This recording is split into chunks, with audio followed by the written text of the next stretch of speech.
Aujourd'hui, nous sommes le 21 décembre. Alors, je ne sais pas si ça enregistre.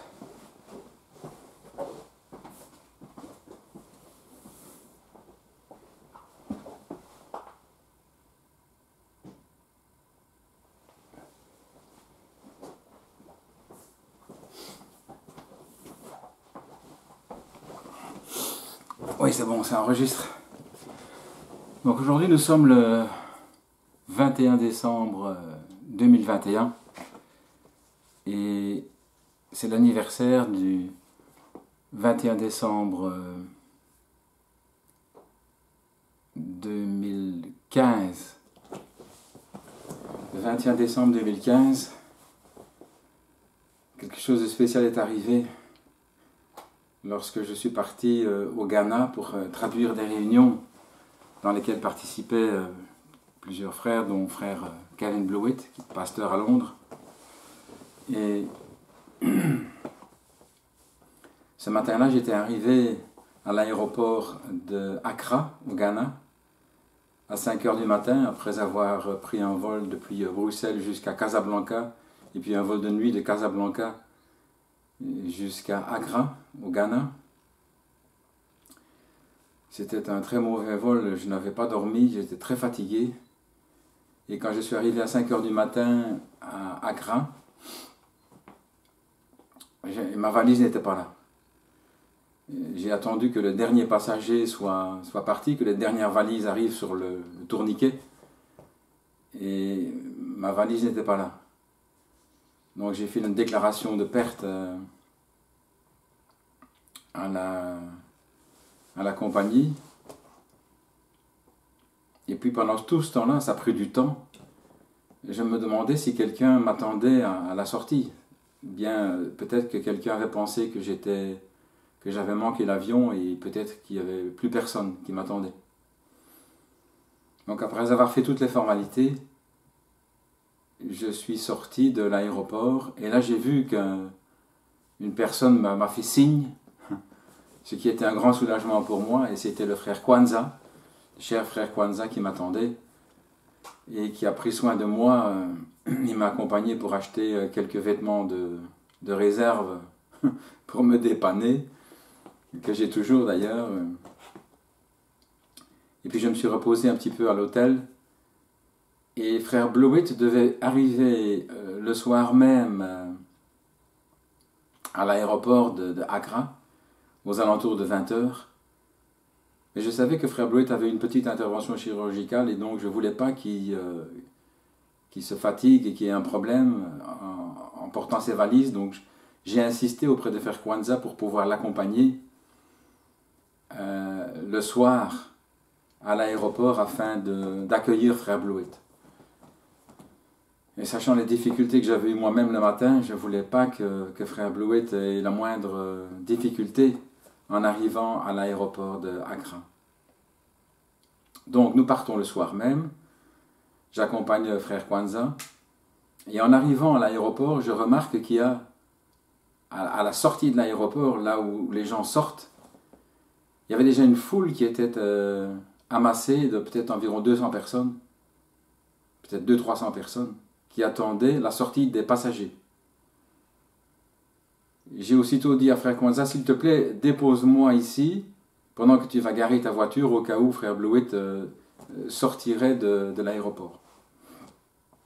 Il m'a dit ok, donc je descends, et je me mêle à la foule de gens en essayant de regarder vers la sortie du terminal pour voir les personnes qui sortaient. Et alors que j'attendais, je remarque qu'il y a quelqu'un à ma droite qui est en train de me regarder. On perçoit ce genre de choses. Donc je jette un petit coup d'œil et je vois qu'il y a là un homme de couleur qui me regarde en souriant. Je détourne le regard, je continue de fixer mes yeux sur la sortie du terminal. Et puis je vois qu'il y a ce regard persistant de cet homme qui continue de me regarder en souriant. Alors, je ne sais plus comment la conversation s'est engagée.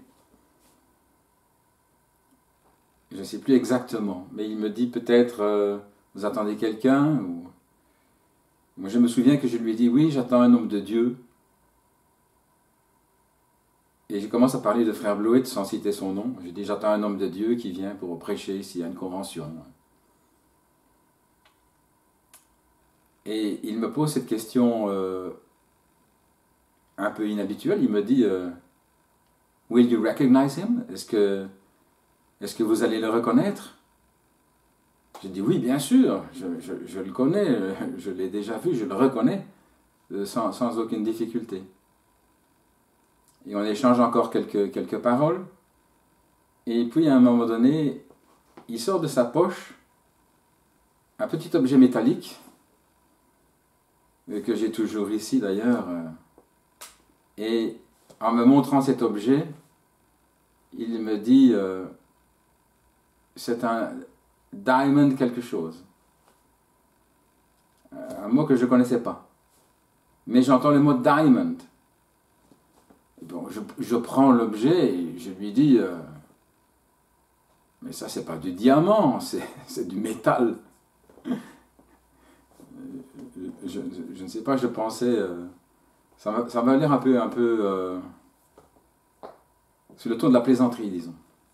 C'est le moins qu'on puisse dire. Cet homme, avec toujours le sourire imperturbable, bienveillant, à ce moment-là, il prend ma main, il me dépose l'objet dans ma main et il pose sa main comme ça sur ma main, me faisant signe clairement, c'est pour toi, garde-le. Je me demandais à quoi allait me servir ce crochet. Je me dis peut-être qu'à la maison je pourrais pendre un tableau à un mur, quelque chose comme ça. Je cherchais une utilisation de ce crochet. Et puis je regarde de nouveau les passagers et je vois frère Bleuet qui arrive, qui sort du terminal. Je lui fais signe et il vient dans ma direction, on s'embrasse et je prends ses valises et j'oublie complètement ce qui vient d'arriver, la présence de cet homme, je n'y pense plus du tout. J'ai mes yeux et toute mon attention fixés sur le serviteur de Dieu, frère Bleuet. Les frères Kwanzaa arrivent à ce moment-là et nous partons ensemble pour l'hôtel. Donc ça c'était le 21 décembre dans la soirée. Or le 21 décembre, tout comme aujourd'hui, c'est le jour le plus court de l'année. C'est ce qu'on appelle le solstice. Et c'est en quelque sorte la victoire de la lumière sur les ténèbres. Parce qu'à partir d'aujourd'hui, les jours vont commencer à rallonger. Bien, la convention se prépare et nous voyageons ensuite de Accra jusqu'à un aéroport intermédiaire qui s'appelait... J'ai oublié le nom maintenant. Enfin bref, on prend un petit vol intérieur, et puis de là, on fait le voyage en voiture jusqu'à Techiman. La convention avait lieu dans l'église de frère Haruna, le pasteur de l'assemblée de Techiman. Et la première réunion s'annonce, et à ce moment-là, c'est le frère Tim Smith qui va prêcher la première réunion à Techiman. Donc moi je devais traduire en français, étant donné qu'il y avait pas mal de croyants francophones qui allaient venir pour assister à cette convention, des croyants qui venaient des pays voisins. Alors le Ghana est entouré de la Côte d'Ivoire, francophone, du Togo, qui est aussi francophone, du Bénin à côté du Togo, et aussi du Burkina Faso au nord. Et il y avait aussi des frères qui venaient de pays francophones d'un peu plus loin, du Congo et peut-être aussi de quelques autres pays africains. Donc c'est qui explique que j'allais là pour traduire, et que j'ai d'ailleurs traduit les 8 réunions d'affilée en français. Et je ne pense pas que je serais encore capable de faire aujourd'hui, de traduire d'affilée 8 réunions comme ça. Mais par la grâce de Dieu, j'ai pu le faire. Donc nous revenons à la première réunion où frère Tim Smith vient. Nous nous retrouvons dans le bureau du pasteur juste avant la réunion, avec les autres serviteurs de Dieu. Et frère Tim Smith me montre ses notes pour que je puisse prendre connaissance éventuellement de nouveaux mots de vocabulaire que je ne connaîtrais pas. Et il me pose alors cette question. Do you know what is a diamond hitch? Il me dit donc, est-ce que tu sais ce que c'est un diamond hitch? Pas du tout, je ne connaissais pas. Donc, il essaie de m'expliquer que c'est comme un crochet, une corde pour assembler une charge sur des chevaux. Un diamond hitch. Donc je dis ok, je vais traduire ça comme corde ou comme nœud, un nœud spécial. Et il me dit, le Seigneur m'a dit, make your sermon a diamond hitch. Fais de ton sermon un diamond hitch. Évidemment, quand il me dit ça, mes antennes sortent et ça me fait souvenir de ce qui s'est passé quelques jours auparavant à l'aéroport. Alors lui me parle d'une corde, d'un nœud. Donc je me dis, y aurait-il un rapport entre ce que frère Tim m'explique, un nœud, et ce crochet que j'ai reçu à l'aéroport d'Accra? Donc je me dis, dès que nous serons rentrés à l'hôtel ce soir, je vais regarder sur mon ordinateur, j'avais pris mon portable avec moi, et comme nous avions une connexion Internet, je dis, je vais regarder sur Google, je vais taper Diamond Hitch, et je verrai s'il y a ou pas quelque chose qui a rapport avec cela. Et là, je peux vous dire que ma surprise a été totale quand j'ai vu que le Diamond Hitch était composé en fait d'une corde, mais qu'il y avait un élément essentiel pour faire ce nœud, c'était la présence de ce type de crochet. Alors là, j'étais bouleversé, sidéré, je me suis dit, mais qu'est-ce qui se passe? Qu'est-ce que ça veut dire? Qui m'a donné ce crochet à l'aéroport? Quelle peut bien être la signification? Et toute la nuit, je pensais à cela. Le lendemain matin, je vais dans la petite salle qui nous était réservée pour le petit déjeuner. J'arrive là et à table, il y avait une seule personne, il y avait frère Blewett. Je m'assis à table avec frère Blewett pour déjeuner. Et puis je lui raconte, je lui dis, frère Blewett, je dois vous parler de quelque chose de spécial qui s'est passé.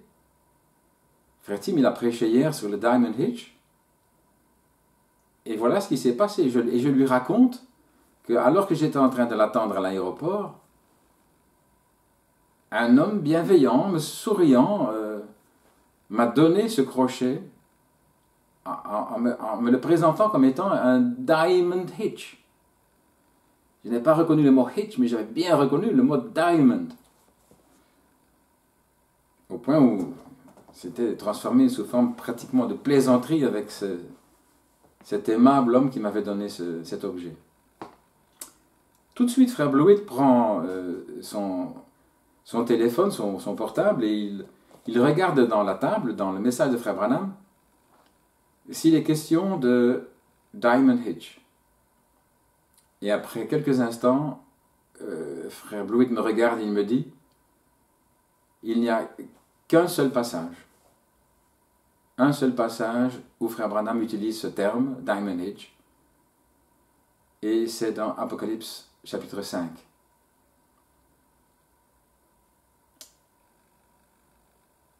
Alors j'ai donné le témoignage de cet événement à Handcroft Chapel, enfin à Godstone Tabernacle. Avant qu'on soit dans le sanctuaire actuel, nous avions les réunions dans une salle annexe. Et j'ai pu donner ce témoignage le 28 février 2016. C'était le jour d'ailleurs où c'était le 53e anniversaire de la nuée. Et ce jour-là, frère Peter Mayer était venu pour apporter la parole de Dieu. Et frère Blewett m'a donné l'occasion de rendre témoignage de ce qui s'était passé à Accra, au Ghana. Donc, je viens de réécouter aujourd'hui, 6 ans plus tard, le témoignage que j'avais donné à l'époque. Et c'est assez étonnant de voir comment le Seigneur m'avait inspiré à voir le lien avec ce Diamond Hitch, avec cette connexion, encore une fois le crochet, une connexion avec le troisième pôle, la vision de la tente,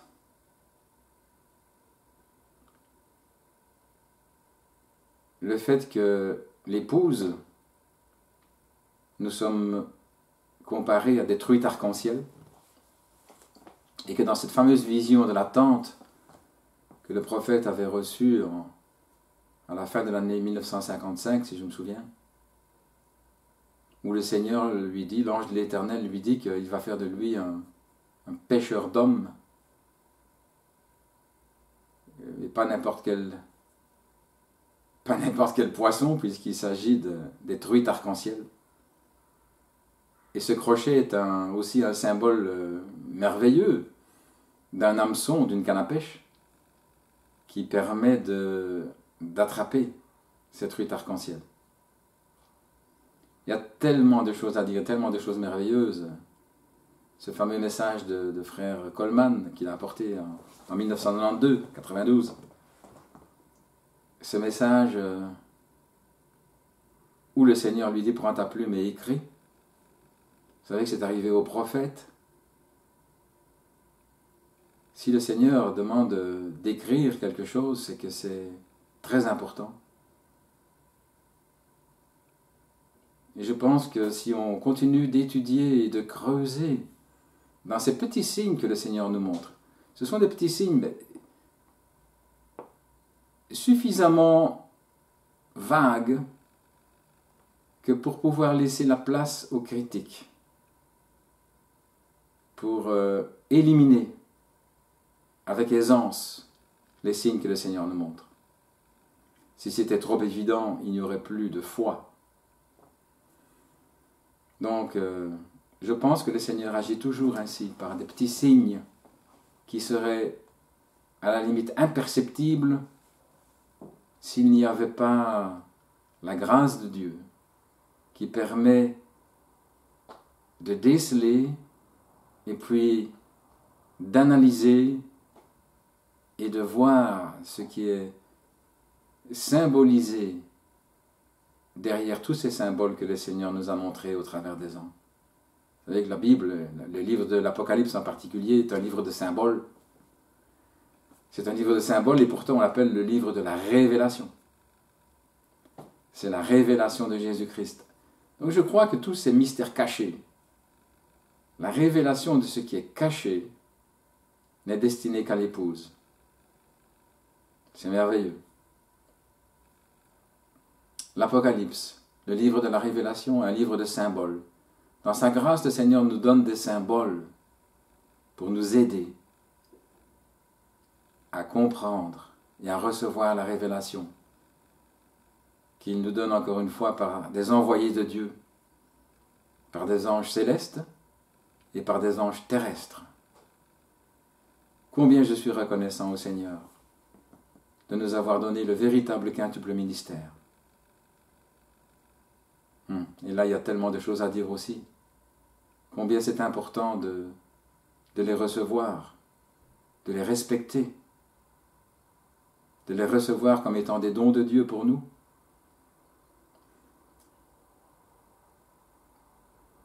Le quintuple ministère a une telle humilité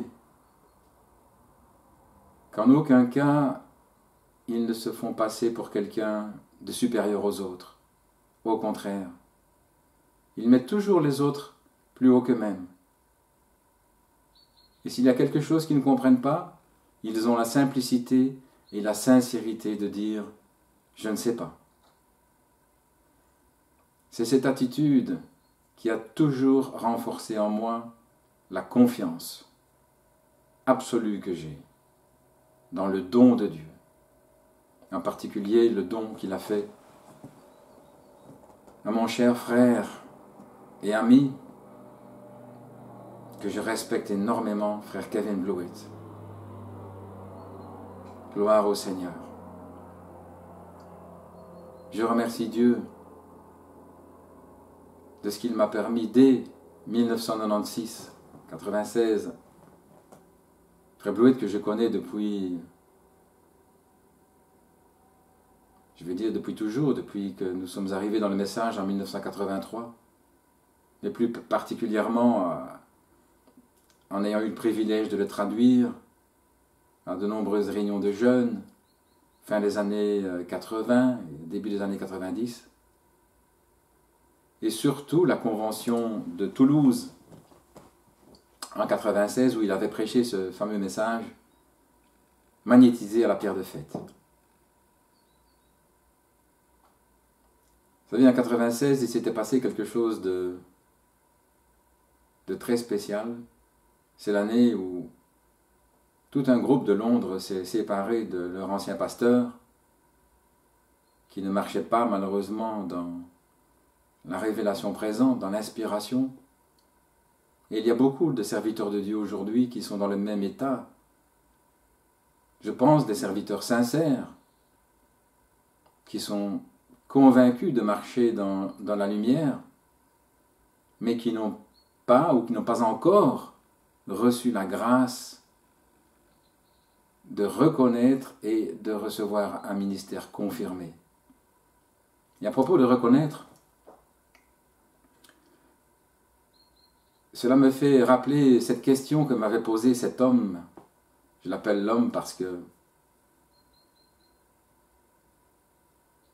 je ne peux pas dire que c'était un ange, mais en tout cas, il a toutes les caractéristiques.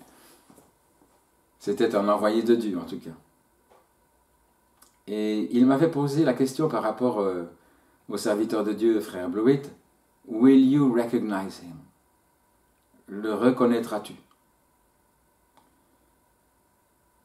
J'avais dit oui à l'époque et je dis doublement oui aujourd'hui.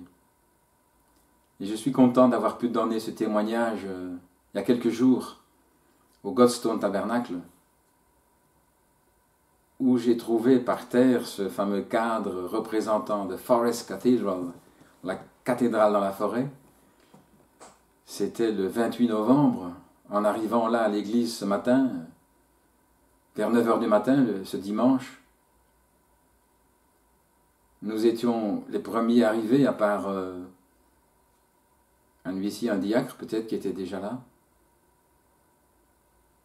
Et je m'avance avec mon épouse et juste au bord de la rue, là où se trouvait le signe « Bienvenue au Godstone Tabernacle », je vois un cadre par terre, il était retourné, donc je ne voyais pas ce que ça représentait. C'était là un objet venant je sais d'où, tombé de quelque part, ou jeté, je ne sais pas. Je me penche, je ramasse l'objet et je vois que c'est une représentation d'arbres d'une forêt où comme maintenant où les rayons lumineux traversent la forêt. Et quand elle voit ça, mon épouse me dit Forest Cathedral, la cathédrale dans la forêt. Et quelques instants après, frère David Chico arrive en voiture, il me voit en train de tenir ce cadre, il ouvre le carreau de sa voiture, et quand il voit le tableau, ses premiers mots sont « Forest Cathedral », il me dit en souriant. Je me dis, ça c'est remarquable. Et puis vous connaissez tous, si vous ne l'avez pas, j'ai donné un témoignage de ce que ceci représente de nouveau pour moi. Encore un petit signe, un petit symbole, mais combien puissant et combien merveilleux. Gloire au Seigneur. Ah oui, donc je reviens. Et j'ai donné un petit témoignage. Donc cet homme m'avait dit, le reconnaîtras-tu? Et quand j'ai donné ce petit témoignage au Godstone Tabernacle quelques jours plus tard, le Seigneur m'a mis à cœur de voir dans quelle mesure je reconnaissais le ministère de frère Kevin Blewett. Et j'ai repris pour ça ces fameux versets dans Corinthiens, 1 Corinthiens 9, 1 et 2 si je me souviens bien, où il est dit, où l'apôtre Paul dit, ne suis-je pas un apôtre? N'ai-je pas vu le Seigneur? Et le Seigneur m'avait donné ces versets de façon, je dirais, surnaturelle. Et je les ai appliqués dans mon cœur immédiatement à frère Blewett, qui avait déclaré dès 1985-86, « J'ai vu le Seigneur » à travers le ministère de frère Coleman. Au-delà de l'homme, frère Blewett avait vu et avait reconnu et il avait déclaré publiquement « J'ai vu le Seigneur ». C'est d'ailleurs le titre d'un message qu'il avait apporté à l'époque. « J'ai vu le Seigneur ». Et c'est mon témoignage aujourd'hui. Quand j'entends frère Blewett, je vois au-delà du voile humain, au-delà de l'homme. Je peux dire la même chose. Je vois le Seigneur. À travers ce ministère, je vois Dieu, j'entends Dieu qui me parle. La voix de Dieu, c'est un tonnerre. Et cette tonnerre, eh bien, c'est tout simplement la voix de Dieu dans sa plénitude sur la terre, dans son ministère, dans sa plénitude. Les 7 tonnerres. Et le chat du voisin qui passe juste à côté de moi. Et donc j'ai fait ce témoignage à Godstone Tabernacle. Et je peux dire que doublement, je reconnais et j'ai reconnu. Oui, je l'ai reconnu par la grâce de Dieu. Et j'en ai fait le témoignage public. Que non seulement frère Blewett est le pasteur que Dieu m'a donné, mais que c'est aussi un apôtre. Un apôtre, c'est quelqu'un qui est envoyé. N'a-t-il pas été envoyé à Pointe-Noire en 2010, là où il a apporté le premier message à la page 304? N'a-t-il pas été envoyé dans de nombreux endroits sur la terre? Je viens de parler de Techiman. N'a-t-il pas été envoyé à Mumbai dernièrement, où le Seigneur a déclaré à travers ses lèvres, il n'y a plus de temps? N'a-t-il pas été envoyé dans tant d'endroits? Eldoret. Et puis, à la fin de la piste, aux extrémités de la terre, n'a-t-il pas été envoyé au Cap de Bonne-Espérance? Et puis de là, de retour à l'ouest, Tucson. N'a-t-il pas été envoyé à Paris en 2019? N'a-t-il pas été envoyé dernièrement à Valence, Valencia, en Espagne? Oh, quel ministère glorieux! En disant cela, je ne veux pas élever un homme que je respecte et que j'aime de tout mon cœur, mais je reconnais le Seigneur. Je reconnais Dieu, Dieu dans la chair. Ainsi, je donne aujourd'hui ce petit témoignage en tant qu'hommage, une manifestation de mon affection et de mon respect envers le ministère de Jésus-Christ qui a été envoyé pour ma rédemption et pour la vôtre.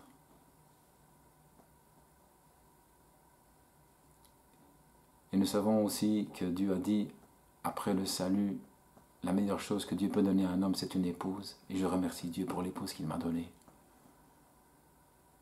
Une merveilleuse épouse. Que Dieu vous bénisse.